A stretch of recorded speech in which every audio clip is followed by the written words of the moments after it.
स्वागत है आपका सांवरिया मित्र CKB यूट्यूब चैनल पर। प्यारे मित्रों, मिलते हैं रोजाना की तरह नए अपडेट के साथ में। और आज का अपडेट भी होने वाला है बहुत ही ज़्यादा खास आपके लिए। साथियों, आज की वीडियो में हम चर्चा करने वाले हैं RPSC की ओर से। मित्रों, RPSC ने एग्रीकल्चर डिपार्टमेंट में विभिन्न पदों पर भर्ती के लिए विज्ञापन जारी कर दिया गया है। और साथियों, किन किन पदों पर भर्ती विज्ञापन जारी किया गया है, ये सारी जानकारी इस वीडियो में आपको मिलने वाली है। मित्रों, इस वीडियो के अंत तक आपको आवेदन कब शुरू होंगे, कितने पद हैं, कौन से पद हैं, ऐसी सारी जानकारी इस वीडियो के लास्ट तक मिल जाएगी। बने रहिएगा आप वीडियो के आखिरी तक। और यदि साथियों अभी भी आपने हमारे चैनल को सब्सक्राइब नहीं किया है तो डेली अपडेट जानने के लिए चैनल को सब्सक्राइब कर लीजिए और बेल आइकन प्रेस कर लीजिए, ताकि सबसे पहले नोटिफिकेशन आपके पास पहुंचे। वीडियो को अपने साथियों तक शेयर कर दीजिए ताकि उन्हें भी सही सूचना डेली मिल सके। और वीडियो को आप साथियों लाइक कर दीजिए। बढ़ते हैं हम अगली स्लाइड पर, जहां हमको मिलने वाली है संपूर्ण जानकारी। जैसा कि साथियों स्क्रीन पर आप देख रहे हैं, 16 अक्टूबर 2024 को RPSC ने कृषि विभाग के लिए विभिन्न पदों की भर्ती हेतु विज्ञापन जारी कर दिया गया है। मित्रों, संपूर्ण जानकारी इस वीडियो के माध्यम से आपको मिलने वाली है। अलग अलग पद हैं और अलग अलग पदों की संख्या भी अलग अलग है। सबसे पहले हम यही जानकारी हासिल कर लेते हैं। जैसा कि स्क्रीन पर आप देख पा रहे हैं, असिस्टेंट एग्रीकल्चर ऑफिसर के लिए कुल 115 पद हैं। और कैटेगरी वाइज विभाजन भी आप देखिए साथियों। जनरल कैटेगरी में 28 पद हैं, महिलाओं के लिए 8 हैं, विडो के लिए 1 है, DV 1 है। इसी तरह SC कैटेगरी में 14 पद हैं, 3 महिलाओं के लिए है, 2 विधवा महिला के लिए है, तलाकशुदा के लिए नहीं है। ST कैटेगरी में 10 पद हैं, महिलाओं के लिए 3 है, तलाकशुदा 1, विधवा 1 है। OBC कैटेगरी में 18 है, महिलाओं के लिए 4 हैं और 2 1। इसी तरह MBC में 3 है, महिलाओं के लिए 1 और विधवा के लिए 1। और EWS में कुल 8 पुरुषों के लिए और 2 महिलाओं के लिए, 1 विधवा महिलाओं के लिए है। तो साथियों, इस तरह इस क्रम से आपको सभी पदों की जो पदों की संख्या है वो आपको वीडियो के अंदर आपको देखने को मिलेगी। प्यारे साथियों, दूसरा जो पद है वो है एग्रीकल्चर, माफ कीजिए, असिस्टेंट एग्रीकल्चर ऑफिसर। इसमें कुल 10 पद हैं। स्टेटिकल ऑफिसर, इसमें 18 पद हैं। एग्रीकल्चर रिसर्च ऑफिसर में 5 पद हैं। एग्रीकल्चर रिसर्च ऑफिसर, इसके अंदर 2 पद हैं बॉटनी से। Agriculture research officer plant pathology में 2 हैं। Agriculture research officer agriculture chemistry में 9 पद हैं। एग्रीकल्चर रिसर्च ऑफिसर हॉर्टिकल्चर से 2 पद हैं। Assistant agriculture research officer agronomy के 11 पद हैं। Assistant agriculture research officer botany के 5 पद हैं। Assistant agriculture research officer plant pathology के 5 पद हैं। असिस्टेंट एग्रीकल्चर रिसर्च ऑफिसर में एंटोनोमोलॉजी के 12 पद हैं। Assistant agriculture research officer agriculture chemistry के 40 पद हैं। इस तरह से 14 पद हैं जिनमें पदों की संख्या अलग अलग है। और साथियों, इनका कैटेगरी वाइज विभाजन आप वीडियो को पॉज करके देख सकते हैं, क्योंकि पदों का विभाजन सभी कैटेगरी वाइज कर दिया गया है यहीं पर।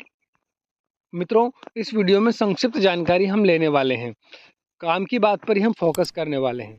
सबसे काम की बात आप निकल कर ये आती है, यदि आप एक से अधिक पदों के लिए आवेदन करना चाहते हैं तो आपको अलग अलग आवेदन करना होगा। अलग अलग आप आवेदन कर सकते हैं। और साथियों, एक विशेष बात ये भी है, यदि आप TSP एरिया से हैं और नॉन TSP एरिया में भी आवेदन करना चाहते हैं तो आपको प्राथमिकता आवश्यक रूप से ऑनलाइन में दर्शानी है। यदि आपने अनुसूचित क्षेत्र हेतु आरक्षित पदों के विरुद्ध वरीयता क्रम नहीं दिया तो आपको लाभ दे नहीं होगा। इसलिए आप एक से अधिक पदों के लिए आवेदन भी कर सकते हैं। और TSP वाले नॉन TSP में, नॉन TSP वाले TSP में कर सकते हैं, लेकिन वरीयता क्रम आपको जरूर दर्शाना होगा। मित्रों, यदि आप अनुसूचित क्षेत्र के अभ्यर्थी हैं तो अनुसूचित क्षेत्र में ही कार्य करना चाहते हैं तो आपको आवश्यक रूप से अनुसूचित क्षेत्र को प्राथमिकता देना होगा। साथियों, ये जो जानकारियाँ स्क्रीन पर आप देख पा रहे हैं, ये सामान्य जानकारियाँ हैं जो हर भर्ती में दी जाती हैं। हम केवल मुख्य बातों पर ही फोकस करने वाले हैं ताकि वीडियो ज़्यादा बड़ा ना हो। आप वीडियो को लाइक कर दीजिए। मैंने वीडियो को यहाँ पर रोक दिया है, आप भी पॉज करके शैक्षणिक योग्यता पर फोकस कीजिएगा, समझने का प्रयास कीजिएगा।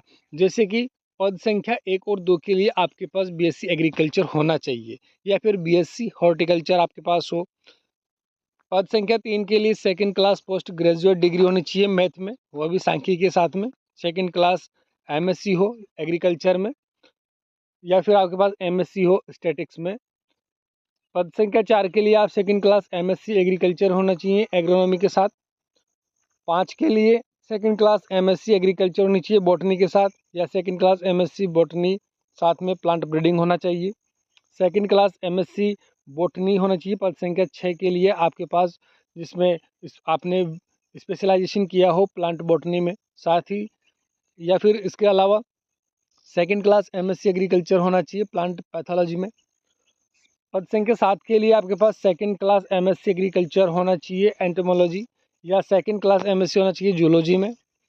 और पद संख्या 8 के लिए सेकंड क्लास एमएससी केमिस्ट्री हो या सेकंड क्लास एमएससी एग्रीकल्चर होना चाहिए केमिस्ट्री में, या सोशल साइंस में आपके पास एमएससी होना चाहिए। पद संख्या 9 के लिए आपके पास एमएससी एग्रीकल्चर होना चाहिए हॉर्टिकल्चर के साथ में। पद संख्या 10 के लिए एमएससी एग्रीकल्चर हो आप एग्रोनॉमी के साथ। पद संख्या 11 के लिए एमएससी बॉटनी और या फिर सेकंड क्लास एमएससी एग्रीकल्चर आपके पास होना चाहिए प्लांट ब्रीडिंग के अंदर। इसी तरह पद संख्या 12 के लिए सेकंड क्लास एमएससी एग्रीकल्चर हो प्लांट पैथोलॉजी में, या आपके पास सेकंड क्लास एमएससी बॉटनी के साथ किया हो। पद संख्या 13 के लिए सेकंड क्लास एमएससी एग्रीकल्चर होना चाहिए एंटोमोलॉजी के साथ, या फिर सेकंड क्लास एमएससी जूलॉजी के साथ होना चाहिए। इसी तरह पद संख्या 14 में आपके पास second class MSc agriculture chemistry या सोइल साइंस में आपका होना चाहिए। यदि शैक्षणिक योग्यता आपके साथ है तो प्यारे साथियों, आप कृषि विभाग के 14 तरह के जो विभिन्न पद हैं इनमें आवेदन कर सकते हैं। मित्रों, आपकी जो योग्यता है, ऑनलाइन आवेदन पूरी हो आपके पास योग्यता तो ही आप आवेदन करें। गलत सूचना आप ना भरें, क्योंकि संशोधन की तिथि का जो विकल्प है वो वैकल्पिक ही है। मित्रों, गलत सूचना यदि आप भरते हैं तो आपके विरुद्ध कार्यवाही किया जाना संभावित है। शैक्षणिक योग्यता के लिए साथियों, यदि आप अंतिम वर्ष में अध्ययन कर रहे हैं तो आप आवेदन कर सकते हैं, लेकिन आपके पास योग्यता ही नहीं है तो आप आवेदन ना करें। मज़े लेने के लिए आजकल आवेदन नहीं किया जाता, उसे सीधी सज़ा मिल जाती है। और जब प्रतियोगी परीक्षा कंडक्ट होती है, आयोजित होती है, तो आपको फिर उसका प्रूफ भी देना होता है। मित्रों, पैरामेट्रिक्स की बात करें तो पद संख्या 1 से 2 के लिए तो आपका पैरामेट्रिक्स होने वाला है L11, 3 से 9 के लिए L14, 10 से 14 के लिए L12 आपका वेतन पैरामेट्रिक्स होने वाला है, जो कि बहुत शानदार है, बहुत अच्छा पैरेलल मैट्रिक्स है। उम्र सीमा की बात करें मित्रों तो पद संख्या 1 से 2 और 10 से 14 के लिए आपकी उम्र की गणना 1 जनवरी 2025 को कम से कम 18 वर्ष, अधिकतम 40 वर्ष हो। और पद संख्या 3 से 9 के लिए 20 से 40 वर्ष की उम्र आपकी होनी चाहिए। यदि भी उम्र में एक आध वर्ष आप कम ज़्यादा हैं तो घबराएं नहीं, माफ़ कीजिए कम नहीं ज़्यादा, यदि ज़्यादा है तो घबराएं नहीं, उम्र में छूट देने का प्रावधान नियमानुसार है। और इसके बारे में आपको मालूम है, कैटेगरी वाइज आपको उम्र में छूट मिल जाती है, तो इस पर अपन विस्तृत चर्चा नहीं करेंगे, वीडियो ज़्यादा बड़ा नहीं करना है साथियों। मुख्य बात और चर्चा करेंगे क्योंकि सारी बातें आप जानते हैं। इसके लिए आपको ये PDF है, इसका लिंक भी आपको डिस्क्रिप्शन में मिल जाएगा, वहाँ से भी आप सारी जानकारी को बड़ी सावधानी से पढ़ सकते हैं। मित्रों, चयन प्रक्रिया के लिए देखिए, चयन प्रक्रिया में आपका जो माध्यम है वो लिखित परीक्षा होगा। लिखित परीक्षा के माध्यम से ही आपका जो चयन प्रक्रिया है उसे पूरा किया जाएगा। परीक्षा का स्थान माह के लिए सूचना आ जाएगी आपके पास, इसलिए आप वीडियो को लाइक शेयर करते हुए सब्सक्राइब करके बेल आइकन प्रेस कर लीजिए, ताकि जब भी परीक्षा का स्थान और माह जारी किया जाए आप तक सूचना पहुंचा दी जाए। मित्रों, परीक्षा योजना में आप देखिए, परीक्षा योजना नियमानुसार जो लिखित स्कीम है, ऑफलाइन या ऑनलाइन है, दोनों किसी भी माध्यम से की जा सकती है। और पाठ्यक्रम है वेबसाइट पर जारी कर दिया जाएगा, इसके लिए भी आपको वेबसाइट को देखते रहना है। मुख्य बात है आवेदन की अवधि। जो आवेदन है 21 अक्टूबर से शुरू होने वाले हैं, जो कि 19 नवंबर तक चलने वाले हैं। 21 अक्टूबर मतलब यूँ समझिए आज के 4 दिन बाद शुरू होंगे और 19 नवंबर तक चलने वाले हैं। बीच में दिवाली है, दिवाली मनाओ बढ़िया, और उसके बाद ऑनलाइन आवेदन करना शुरू कर लो।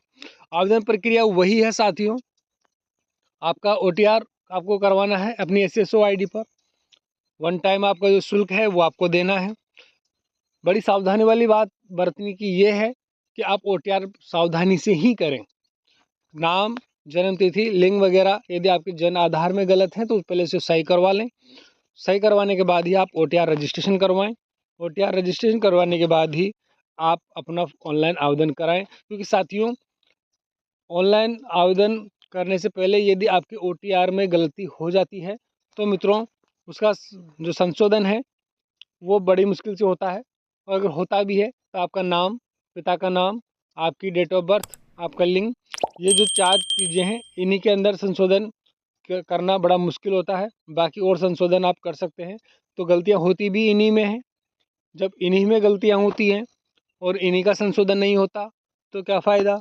इसलिए मित्रों OTR करने से पहले आप अपना जन आधार कार्ड सही करवा लें, उसके बाद ही आप ऑनलाइन आवेदन कराएं।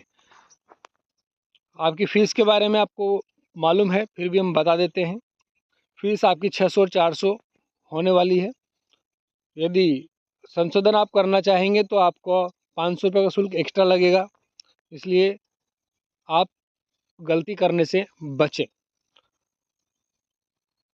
आपकी फ़ीस 600 और 400 के क्रम में होती है, जैसा कि आपको पता है, आप जानते हैं, आप अनुभवी हैं, स्क्रीन पर आप देख भी पा रहे हैं। मित्रों, ये थी संक्षिप्त जानकारी, वीडियो को ज़्यादा बड़ा नहीं करना है। लास्ट पेज पर आप देख लीजिए, 2 पार्ट में आपके एग्ज़ाम होने वाला है। पहला जनरल नॉलेज ऑफ राजस्थान का होगा, 40 क्वेश्चन आएंगे 40 मार्क्स के, और सेकंड में सब्जेक्ट से संबंधित होगा, और इसके अंदर 110 नंबर के 110 क्वेश्चन होंगे। कुल 150 प्रश्न 150 अंकों के होंगे, जिन्हें आपको 2.5 घंटे में करना है। तो मित्रों, ये थी आज की जानकारी आपके लिए। वीडियो को लाइक कर दीजिए, साथियों तक शेयर कर दीजिए, सब्सक्राइब करके बेल आइकन प्रेस कर लीजिए। मिलते हैं कल एक और नए अपडेट के साथ में। तब तक के लिए जय हिंद, जय भारत, जय भीम, जय संविधान प्यारे साथियों।